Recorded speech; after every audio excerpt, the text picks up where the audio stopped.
زيلنسكي يقول إن الهجوم الروسي على كييف يظهر أن بوتين لا يريد السلام. ആശയം: സെലൻസ്കി പറഞ്ഞു, കീവിനെതിരെയുള്ള റഷ്യയുടെ അറ്റാക്ക് പുടിൻ സമാധാനം കാക്ഷിക്കുന്നില്ലെന്ന് വെളിപ്പെടുത്തുന്നു.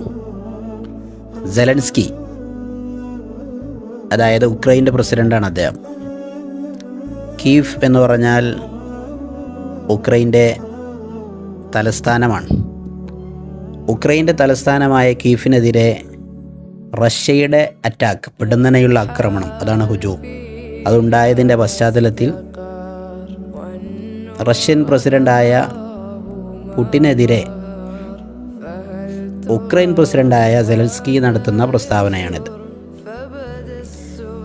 പദാനുപദ അർത്ഥം നമുക്കിങ്ങനെ വായിക്കാം. സീലൻസ്കി എന്ന് പറഞ്ഞാൽ സെലൻസ്കി. യഖൂൽ, അദ്ദേഹം പറഞ്ഞു, എന്ത്? ഇന്നൽ ഹുജൂമർ റൂസി, റഷ്യൻ അറ്റാക്ക്, തീർച്ചയായും റഷ്യൻ അറ്റാക്ക്, അല കീഫ്, കീഫിനെതിരെയുള്ള റഷ്യൻ അറ്റാക്ക്, യുദ്ഹിറു, അത് വെളിപ്പെടുത്തുന്നു അല്ലെങ്കിൽ പ്രകടമാക്കുന്നു, എന്ത്? അന്ന ബുധീൻ, തീർച്ചയായും പുടിൻ, റഷ്യൻ പ്രസിഡൻ്റായ പുടിൻ, ലാ യുരീദു സലാം, അദ്ദേഹം സമാധാനം ഉദ്ദേശിക്കുന്നില്ല.